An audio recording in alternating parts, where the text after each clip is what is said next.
কটা বাজে এখন? ঘড়িতে বাজে 10:48। তাহলে এখন আমরা এত রাত্রিতে বসে কি করছি? আমাদের কাছে মানে আমরা যেখানে থাকি এখানে রাত্রি মানে কিন্তু রাত্রি 9টা, রাত্রি 10:48 মানে 11:15 সময় আমরা এখানে বসে বসে কি করছি? বলো কি করছি? আমরা করছি কিছু না, আমরা একটা নতুন আপগ্রেড করতে চলেছি আমাদের ভিডিওর, একটা মানে নতুন ফ্রেম দিতে চলেছি ভিডিওকে। তো যেটা কোনোদিনও হয়নি আমাদের চ্যানেলে, কখনো হয়নি। অবভিয়াসলি আমরা দেখেছি বড় বড় যারা ইউটিউব চ্যানেলার, মানে যারা ইউটিউবার, মোটো ব্লগার, তারা কি করে একটা ট্রিপের পরে একটা জিস্ট তারা দেয় যে তারা কিভাবে ট্রিপ বানিয়েছে, তারা কিভাবে মানে ট্রিপ করেছে, ট্রিপ প্ল্যান। তো আমরা ভাবলাম আমাদের যেটা রিভিউ সেটা আমাদেরও কিছুটা দেওয়া দরকার বা দেওয়া উচিত, যাতে আমার ভিউয়ারদের, যারা আমার সাবস্ক্রাইবার, তারা যাতে কিছুটা উপকৃত হয়। তো চলো শুরু করা যাক। কিভাবে শুরু করব? তো ওয়েলকাম গাইজ আমাদের একটা নতুন ভিডিওতে। নতুন ভিডিও এই যে আজকে আমরা আমাদের নেপালের বাজেট ভিডিও করতে চলেছি বা প্ল্যানিং ভিডিও করতে চলেছি। থাম্বনেলটা দেখে তোমরা বুঝতে নিশ্চয়ই পেরে গেছো। তো নেপাল ব্লগটা আমাদের বহুদিন আগেই করে ফেলেছি। এটা করছি প্রায় 1 বছর পর। মানে আমাদের চ্যানেলের কিছু প্রবলেম ছিল, মানে আমরা ঠিকঠাক ভাবে অ্যারেঞ্জ করতে পারিনি, সাজাতে পারিনি ঠিকঠাক ভাবে। তো সেই জন্য আমরা এখন আবার নতুন করে আমাদের চ্যানেলকে গ্রো করার চেষ্টা করছি বা চ্যানেলকে নতুন ভাবে সাজানোর চেষ্টা করছি, একটা রেজিমে ফেলার চেষ্টা করছি, রাইমে ফেলা, ছন্দে ফেলা। তো চলো শুরু করা যাক। করি নাকি শুরু? ওকে, তো শুরু এইভাবেই। আমরা নেপাল যাওয়ার কিছু টিপস তোমাদেরকে দেব। প্রথম টিপস কি? প্রথম টিপস, তোমরা প্ল্যানিংটা এত সুন্দরভাবে করো যে আমাদের কিছু ফল্ট আছে, সেই ফল্টগুলো আমরা তোমাদেরকে তুলে ধরবো, আর কিছু অ্যাডভান্টেজ আছে সেগুলো তোমাদেরকে তুলে ধরবো, যেগুলো আমরা নিজেরা ফিল করেছি ওখানে গিয়ে, তাই তো? তো প্রথম আমরা জার্নি শুরু করি আমাদের ফার্স্ট ডে রাত্রি 8টার সময়। রাত্রি 8টায় আমরা খেয়ে দিয়ে আমরা প্ল্যান করেছি আমাদের বাড়ি থেকে ডাইরেক্ট ধাদিকা গেছি। আমাদের বাড়ি হচ্ছে পশ্চিম মেদিনীপুর জেলার তাতারপুর গ্রাম। তাতারপুর হচ্ছে ঘাটালের কাছাকাছি একটা জায়গা, ঘাটাল ক্ষীরপাইয়ের কাছাকাছি একটা জায়গা। তাতারপুর থেকে আমরা গেছি ধাদিকা। আমরা বেরিয়েছিলাম জগদ্ধাত্রী পুজোর দিন, তাই তো? জগদ্ধাত্রী পুজোর দিন না, জগদ্ধাত্রী পুজোর 2 দিন পর।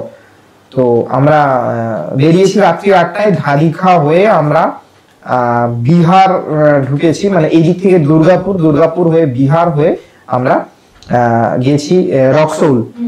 রক্সৌল আমাদের ইন্ডিয়া, আর ওদের ওইদিকে হচ্ছে বীরগঞ্জ, যেটা নেপালের বর্ডার আর কি, ইন্টারন্যাশনাল বর্ডার যেটাকে বলে। তো আমরা রক্সৌলে গিয়ে পৌঁছে গেছি দুপুর 2:30 এরকম সময়। তারপর আমরা একটা কম বাজেটের হোটেল নিয়েছি, তোমাদেরকে দেখাতে পারবো হোটেলটা। তো কম বাজেটের হোটেল নিয়েছি শুধুমাত্র নাইট স্পেন্ড করার জন্য, আর কিছু সেরকম নয়। আর ওইখানে আমরা গিয়ে, আমরা যেহেতু আগের রাতে ড্রাইভ করেছি, আর তার আগে আমরা সেভাবে রেস্ট খুব একটা করা হয়নি, যেটা কেদারনাথ ট্রিপে পেয়েছিলাম রেস্ট, আর সেটা নেপাল ট্রিপের আগে আমরা পাইনি। তার আগে আমাদের কিছু ইভেন্ট ছিল, আমাদের ম্যাডাম তো নাচ করান, ওনার একটা ইভেন্ট ছিল, ওই জন্য একটু সময় পাইনি। আর ব্যাপারটা হচ্ছে ওই জন্য রাত্রি আমরা সারা রাত ড্রাইভ করার জন্য আমরা দুপুর 3টে থেকে একটু রেস্ট নিয়ে নিয়েছিলাম। তারপর আমরা একটু প্যাদাল নেপাল ঢুকে গেছিলাম, হেঁটে নেপালটা ঢুকে আমাদের যে মানে বেসিক নিডস যেগুলো নেপাল যেতে গেলে যেগুলো প্রয়োজন, সেগুলো একটু খোঁজ খবর নিয়েছিলাম। যেহেতু আমরা ভিডিওতে সার্চ করে গিয়েছি, তবুও ভিডিও দেখা আর নিজেদের মধ্যে এক্সপিরিয়েন্স করার মধ্যে একটা অনেকটা হিউজ ডিফারেন্স থাকে। তো সেই জন্য আমরা ওখানে কিছু রিসার্চ করি। তো ওখানে গিয়ে আমরা প্রথমে কারেন্সি এক্সচেঞ্জ করি, আর যেটা নতুন সিম কার্ড নেওয়া হয়, কারণ নেপালে আমাদের মধ্যে এয়ারটেল, ভোডা, জিও এগুলো কোনো সিম চলবে না। ওদের ওইখানে দুটো আছে, একটা এনসেল আর একটা অন্য কিছু। এনসেলটা মনে আছে, তার কারণে এনসেল আমরা নিয়েছিলাম তাই। আর ওখানে আমরা প্ল্যান নিয়েছিলাম 20 দিনের মতো প্ল্যানটা নিয়েছিলাম। নেপাল বর্ডার ঢোকার সাথে সাথে আমাদের কিন্তু আমাদের ফোনের মধ্যে নো নেটওয়ার্ক। আর সব থেকে আরেকটা জিনিস, নেপাল যদি তোমরা কেউ প্ল্যান করে থাকো ইতিমধ্যে, তাহলে একটা জিনিস করো, কোন রকম অনলাইনের ভরসায় যেও না। যেহেতু তোমাদের ফোনের নেটওয়ার্ক কোনোভাবে থাকবে না, সেহেতু তোমাদের কিন্তু ইউপিআই কোনোভাবে চলবে না, আর এটিএম কার্ডও খুব একটা চলবে না।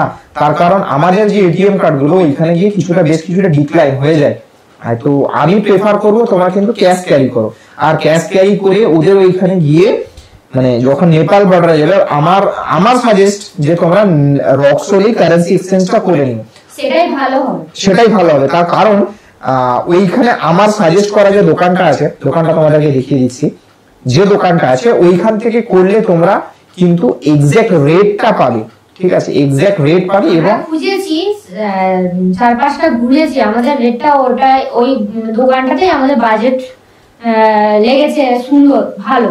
হ্যাঁ আমরা ঘুরেছি মানে আমরা বেশ কিছু দোকানে রিসার্চ করেছি, ওরা যে রেট বললো আমাদের তার থেকে সব থেকে যেটা সুবিধে বা মনে হয়েছে আমরা সেখানেই করেছি। আমরা করেছিলাম 30,000 আমাদের ইন্ডিয়ান রুপি করেছিলাম, তো তার 1 মাল্টিপ্লাই করো 1.6 দিয়ে। আমরা যখন গেছিলাম তখন কিন্তু নেপাল আর ইন্ডিয়ার যে কারেন্সি রেট ছিল মানে আমাদের 100 টাকা মানে ওদের 160 টাকা, মানে 1.6 ইন্টু মাল্টিপ্লাই করতে হবে।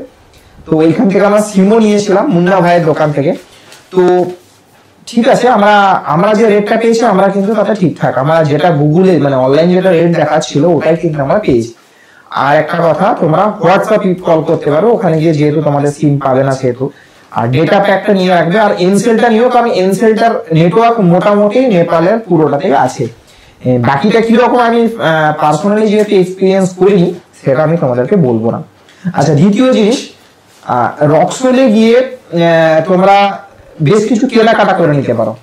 তার কারণ নেপালে আমাদের ইন্ডিয়ার যারা বিশেষ করে ওয়েস্ট বেঙ্গল থেকে যাচ্ছ, ওয়েস্ট বেঙ্গলের কলকাতা রিজিয়ন থেকে যেগুলো যাচ্ছ, তারা কিন্তু নেপালে গিয়ে কেনাকাটার কথা ভুলেই যাও, তাই তো? নেপালে ভুলে যাওয়ার কথা আমি কেন বলছি, কারণ ওইখানে রেট এত বেশি যে তোমরা মানে ছুঁতে তো দূরের কথা দেখতেও ইচ্ছে করবে না।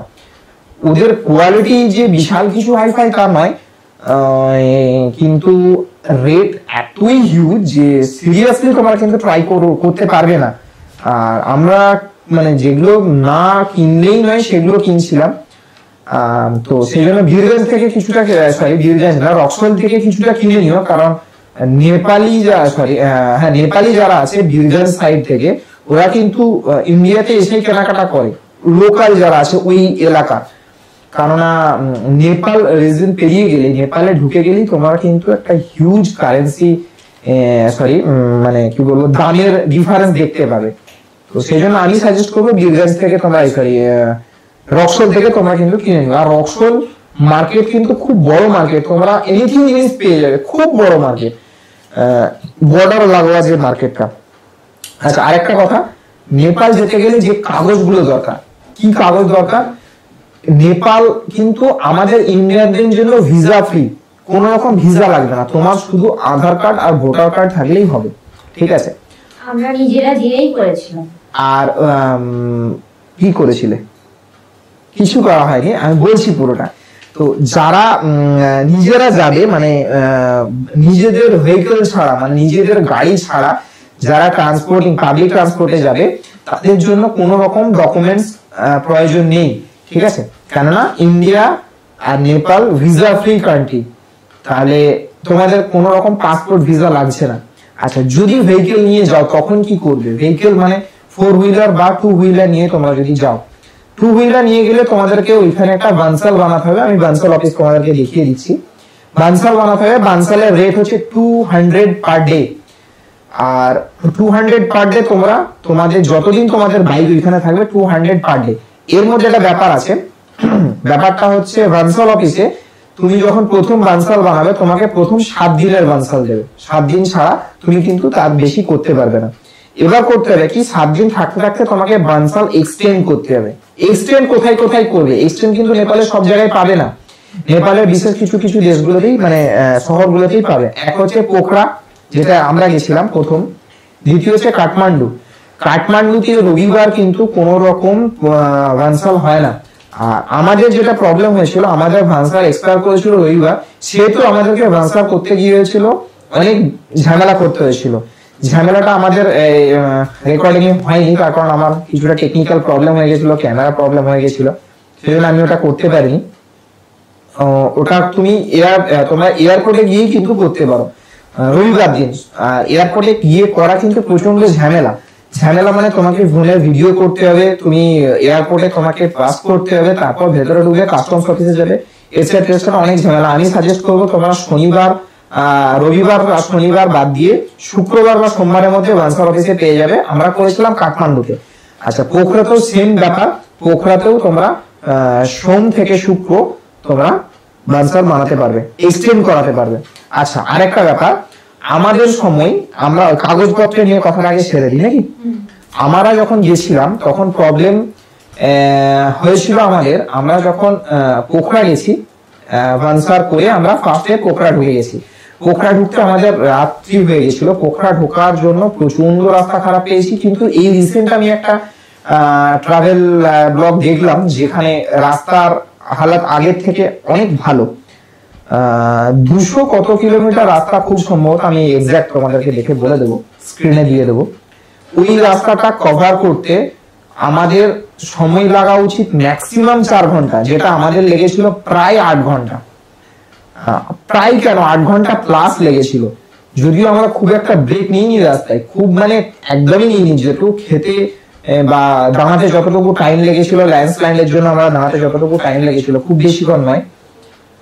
তো গেছিলাম। আর একটা কথা, এই রাস্তা সম্পর্কে আজকে আমি ভুলে যাব, বলে দিই। নেপালে কিন্তু তোমাদেরকে খুব কেয়ারফুলি ড্রাইভ করতে হবে। কেয়ারফুলি ড্রাইভ কেন বলছি, এই রিসেন্ট কিছু আমাদের ফেমাস যারা মোটো ব্লগার আছে তাদের সাথে কিছু প্রবলেম ক্রিয়েট হচ্ছে। প্রবলেম ক্রিয়েট, ওরা আমাদের ইন্ডিয়ানদের সাথে একটু মিসবিহেভ করছে। কেমন, যদি তোমার কোনোভাবে তোমার কারোর সাথে অ্যাক্সিডেন্ট হয়ে যায় তাহলে কিন্তু তুমি ভেবে নিও তুমি একটা মহা বিপদে পড়তে চলেছো। প্রথম যেটা করার সেটা হচ্ছে, প্রথম সবার আগে তোমাকে ওইখানকার লোকাল থানায় গিয়ে রিপোর্ট করতে হবে।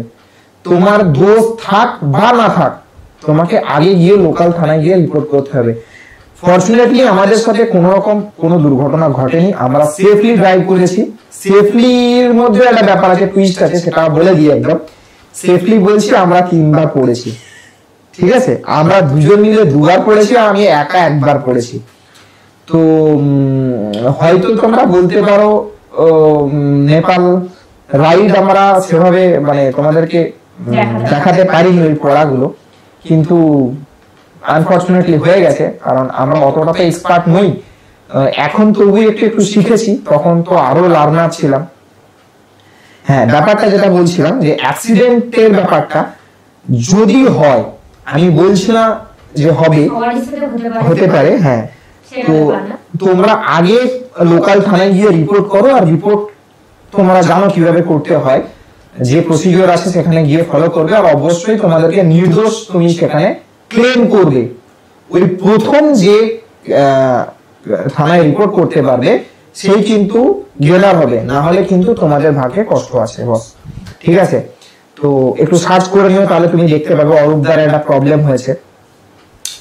তো তোমার ইনজুরি হোক বা না হোক, তোমাকে কিন্তু সাফার করতে হবে। তোমার ইনজুরি হলেও তোমার যদি অপোজিট পার্টি যদি তোমাকে এ করে, হ্যাঁ, তাহলে কিন্তু তোমার পক্ষে দাঁড়ানোর মতো কিন্তু সেখানে কেউ নেই, একদম কেউ নেই, আমি বারবার বলে দিচ্ছি। তো যাই হোক, পরের পার্টটাতে যাই। অ্যাক্সিডেন্ট যেমন না হয় সেইভাবেই চালিও, সেফলি ড্রাইভ করো। আর যদি হয়ে যায়, যতই স্পটে তোমরা মানে ক্যাচ আপ করো ব্যাপারটাকে, আমি সাজেস্ট করব, আমি যেটা খবর নিয়ে দেখেছি, আমার কিছু ফ্রেন্ডস আছে ওইখানে, তো ওইখানে তোমরা প্রথম কিন্তু থানায় রিপোর্ট করার চেষ্টা করো অ্যাজ সুন অ্যাজ পসিবল, ঠিক আছে। আচ্ছা, এবার আসি পরেরটাতে। পরে হচ্ছে যেটা বলছিলাম, ভানসাল তোমরা বানিও 200 টাকা পার ডে হিসেবে। তাছাড়াও আরেকটা পারমিট করাতে হবে, সেটা হচ্ছে যাতায়াত। ওটা খুব সম্ভবত আরটিও থেকে বানাতে হয়। ওই আরটিও তে গিয়ে তোমরা যাতায়াত বানিও। আমাদের যাতায়াত না বানানোর জন্য আমাদেরকে একটা ফাইন দিতে হয়েছিল, আমরা জানি না। আমরা কিন্তু তখন বারবার খোঁজ নিয়েছি পারমিট অফিসে, তো যাতায়াতটা আমরা তখন বানাইনি, তার জন্য আমাদেরকে একটা ফাইন দিতে হয়েছিল। তো তোমরা যাতায়াতটা বানিয়ে নিও, তাহলে কোনো রকম প্রবলেম হবে না। আচ্ছা, আরেকটা কথা, এই পারমিটে নিয়ে তোমাদেরকে কিছু জিনিস আমি বলে দিই। পারমিট তোমরা নিজেরা বানিও, ঠিক আছে। আমরা যে হোটেলে গেছি, হ্যাঁ, নেপালের হোটেল কিন্তু প্রচন্ড সস্তা, আমি পরে আসছি ব্যাপারটাতে। পারমিট নিজেরা বানিও, তার কারণ পারমিট বানাতে যা খরচা ওইখানকার হোটেল বা ওইখানকার যারা কিছু ব্রোকার আছে ওই পারমিট সম্পর্কিত, ওরা কিন্তু একটা হিউজ টাকা ডিমান্ড করে, যে যেমন খুশি পারে একটা ডিমান্ড করে।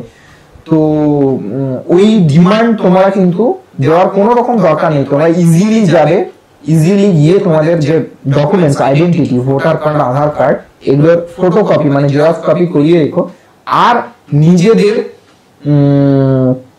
কি বলবো পাসপোর্ট সাইজ ছবি রেখো, আর কিছু লাগবে না। বাদ বাকি ওরা যে অফিসাররা আছে ওরা কিন্তু খুব হেল্পফুল, আপনাদেরকে সবাই মানে তোমাদেরকে সবাইকে হেল্প করবে। আর একটা ব্যাপার, যেই টাকাটা পারমিট অফিসে বা বানসার অফিসে বা ইয়াতায়াত বানাতে যে টাকাটা পেমেন্ট করতে হবে ওটা কিন্তু অবশ্যই নেপালি কারেন্সিতে হতে হবে, কারণ ইন্ডিয়ান মানি নেপালে বেশ কিছু জায়গায় চলে। তুমি পেট্রোল পাম্পে, বেশিরভাগ পেট্রোল পাম্পে ইন্ডিয়ান কারেন্সিতে তুমি কিন্তু ক্যালকুলেট করে দিতে পারো, কিন্তু ওই যে সরকারি যে অফিসগুলোতে যে কোনো কাজে তোমরা যাবে ওইগুলো কিন্তু অবশ্যই নেপালি কারেন্সিতে দিতে হবে। আচ্ছা, পারমিটের ব্যাপারটা গেল। আর একটা জিনিস আমি একটু সাজেস্ট করে দিই, তোমরা যে কোনো জায়গাতেই যাও, যে প্রফেশনেই হও, তোমরা প্রেস বা মিডিয়া এইটা যদি তোমাদের বাইকে থাকে অবশ্যই কিন্তু সেটাকে রিমুভ করিয়ে নিও, কারণ ওইখানে কি বলবো একটা প্রোটোকল, যেটা ওই প্রোটোকল ব্যাপারটা কিন্তু সবার জন্য সমান নয়। ওদের যেটা কি বলবো লোকাল লোক তাদের জন্য আলাদা নিয়ম আর ফরেনারদের জন্য আলাদা নিয়ম। তো ওরা বিশেষ কিছু জায়গায় বিশেষ কিছু ভাবে তোমাদেরকে বিপদে ফেলতে পারে। তোমরা যে প্ল্যান করছো, রিসেন্টলি বৈদিকের সাথে একটা ব্যাপার হয়েছে, তো এই জিনিসগুলোকে একটু অ্যাভয়েড করো। যদি হয়েও থাকো তোমরা কিন্তু নর্মাল পাবলিক হিসেবে রিয়াক্ট করো, ঠিক আছে? তার কারণ তোমাদেরকে যদি ওই মিডিয়া বা এর থাকে এটা কিন্তু প্রবলেম হতে পারে।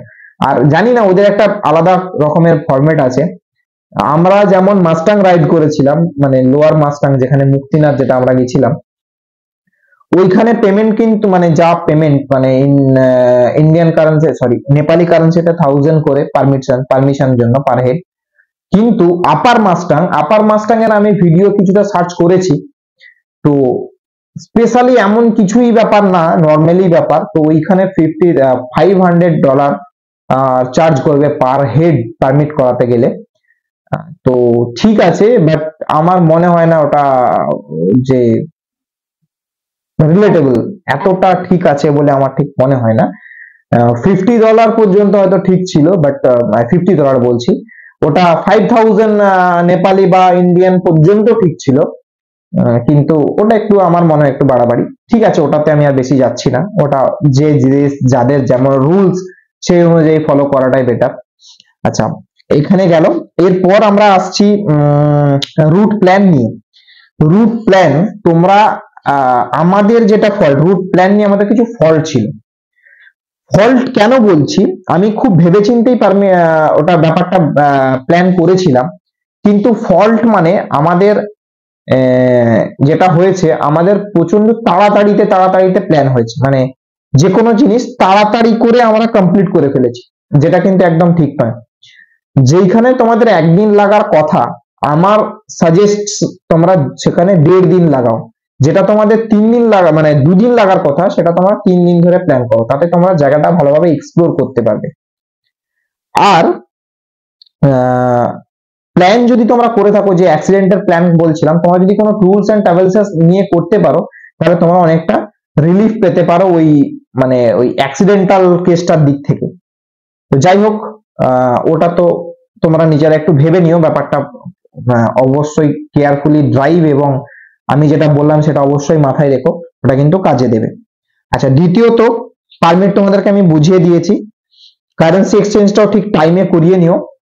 আর বেশিরভাগটাই তোমার ইন্ডিয়ান কারেন্সি চলবে, তবু নেপালি কারেন্সি থাকাটা অনেকটা বেটার। আর কারণ রিমোট এরিয়া যেগুলো নিতান্তই গ্রাম, সেইখানে কিন্তু ইন্ডিয়ান কারেন্সি তোমার চলবে না।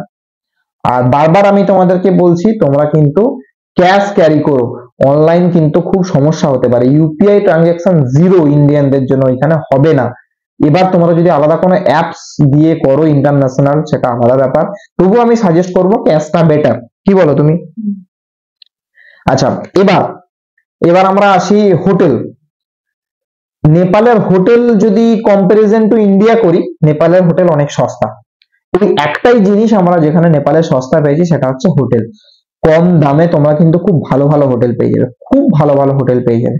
সার্চ করো, একটু খোঁজো।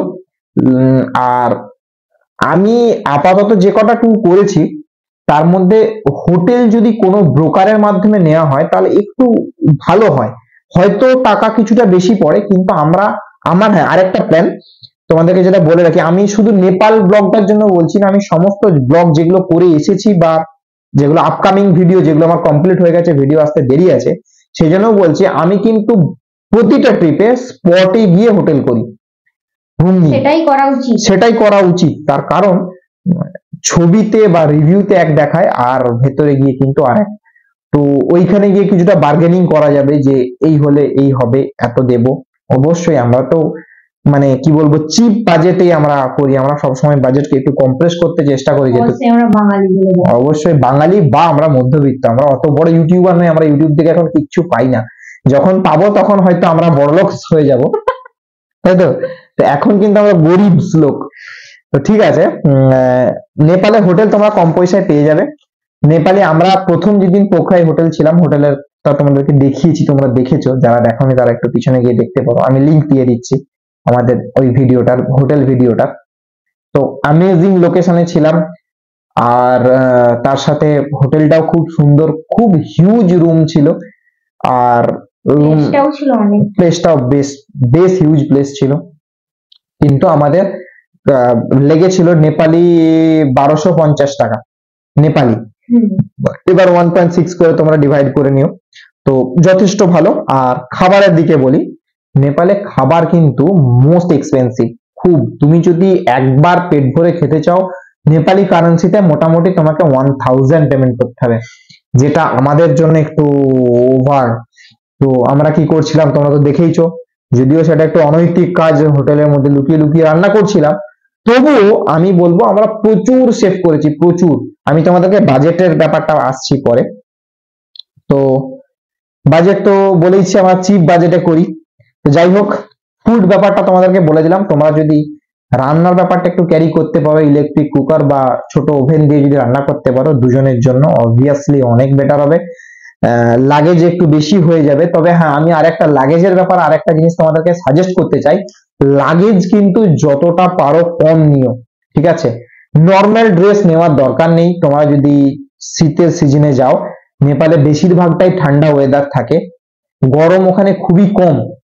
তো সেই হিসেবে তোমরা যদি শীতের সময় যাও, বেশি কাপড় চোপড় নেওয়ার দরকার নেই, জ্যাকেট নিও শীতের, আর ভেতরে থাকছে। অতএব লাগেজ যতটা কম করতে পারো আমার মনে হয় ততটা বেটার বাইকের ক্ষেত্রে, কারণ নেপালের রোড কন্ডিশন, তোমাদেরকে যদি আমি বলি নেপালের রোড কন্ডিশন ভালো, তাহলে আমাকে পুরো মানে আমাদের যারা নেপাল ট্যুর করে এসছে তারা আমাকে র্যাম্পার্ট দেবে, বুঝতে পেরেছো।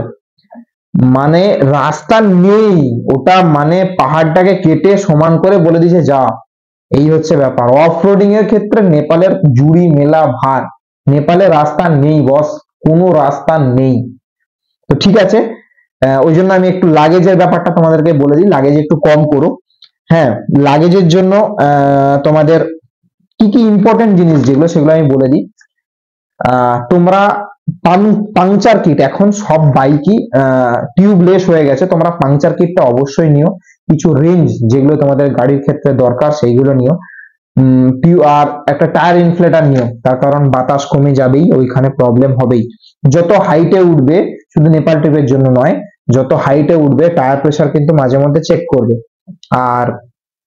আর একটা প্রবলেম হয়, নেপালের রাস্তা কিন্তু খুব চড়াই, খুব চড়াই। তো যখন আমরা নামি নিচের দিকে তখন আমাদের কিন্তু ব্রেক ফেল হয়। তো তার জন্য আমি একটা সলিউশন পেয়েছি, ঠিক আছে। দেখো, আমরা যতই ইঞ্জিন গিয়ারে নামি, আমাদের ব্রেক কিন্তু ইউজ করতে হয় কিছু না কিছু ক্ষেত্রে। তো এটা কিন্তু ঠিক যে সবারই কিন্তু কোনো না কোনো ভাবে ব্রেক ফেল হয়, বিশেষ করে ডিস্ক যেগুলো আছে। তো ব্রেক যাতে ফেল না হয় তার একটা উপায় আছে। উপায় কি? যখন দেখবে ব্রেক ফেল হচ্ছে, দুটো ব্রেক একসাথে ফেল হবে না, কারণ যাদের পিছনের ব্রেক ধরা অভ্যেস তাদের পিছনেই ধরবে। যখন ব্রেক ফেল হবে, কোনোভাবে গাড়িটাকে দাঁড় করিয়ে ডাবল স্ট্যান্ড করে ওই যে ডিস্ক যে রিংটা আছে, ওই ডিস্কে অবশ্যই জল দিও, জল দিলে ওটা ঠান্ডা হয়। প্লেট গরম হয়ে গেলে ওইখানে ওই ব্রেকটা কিন্তু নেওয়া বন্ধ করে দেয়। আমাদের ক্ষেত্রে দুবার হয়েছিল, আমরা তাই করেছি। প্রথমে ভয় পেয়ে গেছি। প্রথমটা বুঝতে পারিনি তার কারণ অতটা সেভাবে আমি ব্রেক ইউজ করিনি কেদারনাথ ট্রিপে, ওর আগে কেদারনাথ ট্রিপটা হয়েছে। তো সেই জন্য আমি তোমাদেরকে বলবো এক জায়গায় দাঁড়িয়ে একটু ওই ব্রেকটাতে জল দিয়ে দিও, তাহলে কিন্তু ও তাড়াতাড়ি ঠান্ডা হবে, আবার ব্রেক ইউজ করবে। 2-4 বার পাম্প করে নিও, তাহলে ব্রেকটা ইউজ হয়ে যাবে। আচ্ছা, যন্ত্রপাতি আর অবশ্যই যন্ত্রপাতি কিন্তু অবশ্যই রেখো, এটা কিন্তু খুব দরকার। কারণ নেপালে সব জায়গায় মানে বিশেষ বহু জায়গায় তোমরা কিন্তু কোনো রিপেয়ারিং এর দোকান পাবে না, বেশ বড় বড় শহর ছাড়া ওগুলো কিন্তু নেই। আর মোটামুটি বড় শহরেও কিন্তু বাইক রিপেয়ারিং এর জায়গা খুবই কম। তো সেহেতু তোমার কাছে যদি মানে কিট কিছু থাকে, তুমি কেউ না কাউকে দিয়ে রাস্তায় কিন্তু ওটা ঠিক করিয়ে নিতে পারো। আচ্ছা, লোকের ভরসা করে তো দরকার নেই, অতএব পারো। আর একটা ব্যাপার, হাই অল্টিটিউড সিকনেস এর জন্য যাদের আছে বা যাদের নেই, তাদের হবে না এরকম তো ব্যাপার না, হতেও পারে, তাহলে ডাইমক্স অবশ্যই নিয়ে রেখো। আর কিছু প্রয়োজনীয় ওষুধপত্র কিন্তু অবশ্যই নিয়ে রেখো, যার শরীরের যেরকম অবস্থা বা যেরকম ক্যাপাসিটি, তোমরা কিন্তু সেভাবে ওষুধ অবশ্যই কিছুটা ক্যারি করো। আর অক্সিজেন যদি ট্যাঙ্ক নিতে পারো একটা ছোট, নিয়ে নিও। 600-700 টাকা দাম হয়, এমন কিছু ব্যাপার না। আমরা অক্সিজেন ক্যারি করিনি, আমাদের মোটামুটি অসুবিধে খুব একটা হয়নি। মুক্তিনাথে মাইনর কিছু প্রবলেম হয়েছিল, কিন্তু আমরা সার্ভাইভ করে নিয়েছি। অসুবিধা একটু হলেও আমাদেরকে অক্সিজেন নিতে হয়নি। আর ডাইমক্স অবশ্যই নিও। আমাদের কাছে তখন ডাইমক্স ছিল না, কোনোভাবে মিসিং হয়ে গেছিল, আমরা ভুলে গেছিলাম, বা অন্য কোনো ওষুধ ছিল, ডাইমক্স আমাদের ছিল না। ডাইমক্সটা নিও, ওটা কিন্তু হাই অল্টিটিউড সিকনেসের জন্য খুব ভালো। আর ভিটামিন সি ওষুধ কিছু নিয়ে রেখো, যেটা লজেন্সের মতো চুষতে পারবে, ওটা কিন্তু তোমাদের ক্ষেত্রে খুব কাজের জিনিস হবে। ঠিক আছে, তো চলো এখনকার মতো এই পর্যন্তই, আসছি আবার পরের ব্লগে। ততক্ষণ পর্যন্ত টাটা, বাই বাই।